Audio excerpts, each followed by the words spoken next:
नमस्कार दोस्तों, स्वागत है आप सभी का पाथफाइंडर पर। So in a very very positive development for India, finally दोस्तों डीआरडीओ के द्वारा भारत का पहला जो कॉम्बैट ड्रोन है, जो वेपनाइज्ड ड्रोन है, उसको अब तैयार कर लिया गया है। एंड खबर ये सामने आ रही है कि आने वाले महीने में उसकी जो पहली उड़ान है वो भी हमें देखने को मिलने वाली है। इसकी जो हाई स्पीड ट्रायल्स हैं उनको ऑलरेडी कंक्लूड कर दिया गया है। आप लोग यहाँ पे देख सकते हैं, खबर कल ही सामने आई है। इंडिया का जो वेपनाइज्ड ड्रोन जिसका नाम है Archer NG, NG stands for new generation, ये जल्दी ही अपनी पहली उड़ान भरने वाला है। इसकी फोटो भी आप यहाँ पे देख सकते हैं। एंड आने वाले महीने में जो बेंगलुरु में एरो शो होने वाला है वहीं पर इसकी हमें फर्स्ट जो फ्लाइट है वो देखने को मिलने वाली है। नौ वैसे तो ये खबर भारत के लिए बहुत ही ज़्यादा इंपॉर्टेंट और बहुत बड़ा माइलस्टोन बन जाता है, लेकिन दो तीन रीजंस की वजह से ये बहुत ही बड़ी खबर बन जाती है। पहला तो लाइक आई टोल्ड यू, ये भारत का दोस्तों पहला इंडिजिनसली डेवलप्ड कॉम्बैट ड्रोन है, यानी कि ऐसा ड्रोन है जिसके माध्यम से आप सर्वेलेंस तो कर ही सकते हैं, लेकिन आप लोग सामने वाले की टेरिटरी में जाकर के प्रिसीजन स्ट्राइक्स भी कर सकते हैं, अटैक भी कर सकते हैं। नंबर 2, आपको याद होगा हम लोग काफ़ी लंबे टाइम से जो हमारा तपस प्रोजेक्ट था उसके ऊपर काम कर रहे थे, लेकिन उस प्रोजेक्ट को हम लोग कंप्लीट नहीं कर पाए थे, उसमें बहुत सारी अड़चनें आई थी। लेकिन आर्चर एनजी ड्रोन को हम लोगों ने यहाँ पर फाइनली कंप्लीट कर लिया है। और अगर मैं इसकी स्पेसिफिकेशंस की बात करूँ तो ये कोई ऐसा वैसा ड्रोन नहीं है, ये दोस्तों स्टेट ऑफ द आर्ट यहाँ पर ड्रोन है जो कि बनाया गया है। 30,000 फीट की उड़ान पर ये आसानी से उड़ सकता है। इसके अंदर आपको लेजर गाइडेड रॉकेट्स भी देखने को मिलते हैं, मिसाइलें भी देखने को मिलती हैं। एंड अगर आप इसकी तुलना करें, आजकल जो दुनिया में बहुत ज़्यादा चल रहा है, टर्की का एक ड्रोन है TB2 ड्रोन, उसकी तुलना में एक तो इसकी जो पेलोड कैपेसिटी है वो भी इससे ज़्यादा है। टर्की वाले ड्रोन की पेलोड कैपेसिटी केवल आपको 150 किलोग्राम की देखने को मिलती है, लेकिन हमारे आर्चर ड्रोन की पेलोड कैपेसिटी आपको 300 किलोग्राम की देखने को मिलती है। और अगर मैं इसकी मैक्सिमम जो एल्टीट्यूड की बात करूं तो ये केवल 25,000 फीट तक ही जा सकता है, लेकिन हमारा जो आर्चर ड्रोन है ये 30,000 फीट तक बड़ी आसानी से उड़ान भर सकता है। तो बात करेंगे इस पूरी डेवलपमेंट के बारे में, क्या हमें देखने को मिला है, क्या क्या स्पेसिफिकेशंस है आर्चर ड्रोन की, कैसे ये हमारे लिए फ़ायदेमंद साबित हो सकता है, ऑल्सो हम कौन सी ऐसी टेक्नोलॉजीज़ पे काम कर रहे हैं उसके ऊपर भी चर्चा करी जाएगी। आइए शुरू करते हैं मेरे साथ। मेरा नाम है अनिरुद्ध। यदि आप लोग हमें फॉलो करना चाहते हैं, हमारे लेक्चर्स के अपडेट्स को प्राप्त करना चाहते हैं, तो यहाँ पर दिए गए टेलीग्राम चैनल्स के माध्यम से ऐसा कर सकते हैं। दोस्तों, आगे बढ़ने से पहले बताना चाहूँगा कि 9 साल पूरे होने के उपलक्ष्य में अनअकैडमी ने अपने सभी ऑफलाइन सेंटर्स में GS कोर्सेज के दाम अब गिरा दिए हैं। आप लोग इनको जाकर के ज्वाइन कर सकते हैं at a very very low price of 59,999। हमारे जो ऑफलाइन सेंटर्स हैं ये नई दिल्ली के करोल बाग, नई दिल्ली के मुखर्जी नगर, उत्तर प्रदेश के प्रयागराज और बिहार के पटना में आ चुके हैं, जहां पर GS बैचेस के साथ साथ आपके लिए CSAT, ऐसे writing classes, current affairs coverage और टेस्ट सीरीज जैसी सेवाएं भी अवेलेबल करवाई जाती हैं। कोई भी डाउट है आप लोग हमारे सेंटर को विजिट कर सकते हैं या फिर सीधा नीचे दिए गए फ़ोन नंबर्स पर फ़ोन भी कर सकते हैं। फ्री स्टडी मटेरियल पाने के लिए हमारी ऐप को डाउनलोड कर सकते हैं, इसका लिंक भी दोस्तों डिस्क्रिप्शन बॉक्स में नीचे दिया गया है। ऑल राइट, सो क्या देखने को मिला है, एक डिफेंस जर्नलिस्ट हैं बहुत ही फेमस, अनंत कृष्णन, उनके द्वारा ये अपडेट दिया गया है। बताया गया है कि जो हमारा आर्चर एनजी ड्रोन है इसके हाई स्पीड टैक्सी ट्रायल्स अब कंप्लीट हो चुके हैं।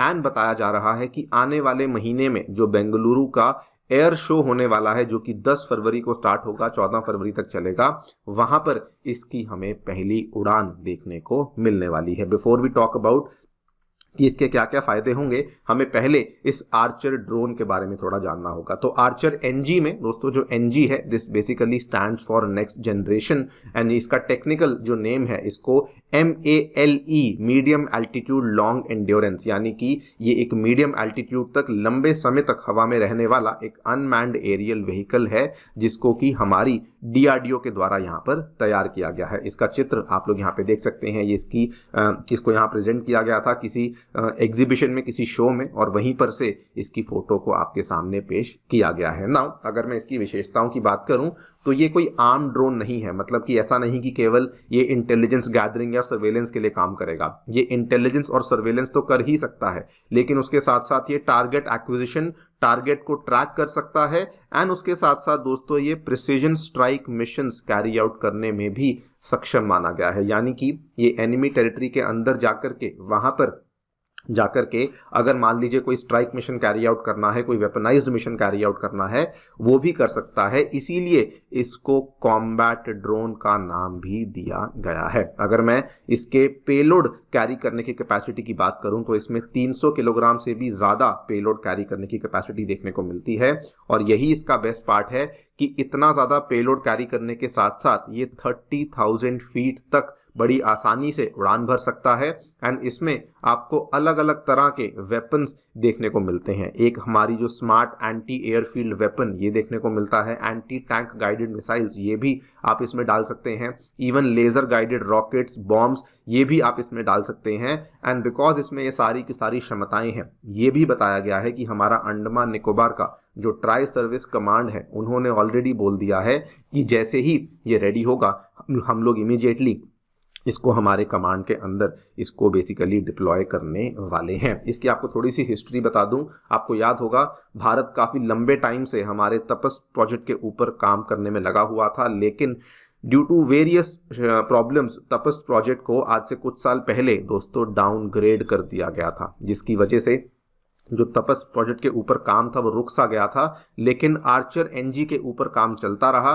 एंड एक्सपर्ट्स ये कहते हैं कि जो भी हमें चीज़ें, जो भी हमें कॉम्बैट चीज़ें कह लीजिए, एवियोनिक्स कह लीजिए, सॉफ्टवेयर कह लीजिए, जो भी हमें तपस में देखने को मिलता था वो आज की डेट में हमें आर्चर एनजी के अंदर देखने को मिल रहा है। तो एक तरीके से ये तपस को डाउनग्रेड तो किया, लेकिन फिर भी भारत ने आर्चर एनजी प्रोजेक्ट को यहाँ पर अब फाइनली तैयार कर लिया है। एंड इसका सबसे बड़ा फायदा यही है कि अभी इंडिया में आपको मालूम होगा हमारे जो अलग अलग फ्रंट्स हैं, चाइना के पास भी बहुत सारे ड्रोन्स हैं, पाकिस्तान के पास कई सारे ये टर्किश ड्रोन्स हैं, और अब तो बल्कि बांग्लादेश के पास भी दोस्तों हमें ये टर्किश ड्रोन्स देखने को मिलते हैं। तो उनको काउंटर करने के लिए, हालांकि भारत के पास खुद के पास भी ड्रोन्स अवेलेबल थे, लेकिन अब हमारे खुद के इंडिजिनसली डेवलप्ड ड्रोन्स हैं जो कि अब इंडिया के पास आ चुके हैं, जिसके माध्यम से हम लोग इनको अब आसानी से काउंटर कर सकते हैं। वैसे आपको बता दूं, this is not the only drone जिसके ऊपर इंडिया काम कर रहा है। एक और अनमैन्ड एरियल व्हीकल जिसका नाम है डीआरडीओ घातक,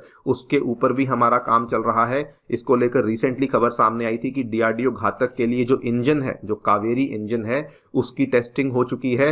एंड अब आने वाले टाइम में हम लोग कावेरी इंजन को ही डीआरडीओ घातक के अंदर बेसिकली इंक्लूड करने वाले हैं। इतना ही नहीं, डीआरडीओ अपने सबसे ज़्यादा शक्तिशाली प्रोजेक्ट के ऊपर भी काम कर रहा है, जिसको कि फूफा ड्रोन के नाम से जानते हैं। फ्यूचरिस्टिक अनमैन्ड फाइटर जो हमारा एयरक्राफ्ट है उसके ऊपर काम कर रहे हैं, जो कि कहा जाता है कि जो भी हम लोग रुस्तम, तपस, घातक, आर्चर जो भी ये कर रहे हैं, ये सारे कहीं ना कहीं फूफा प्रोजेक्ट के लिए ही इनको हम लोग यहाँ पे कर रहे हैं।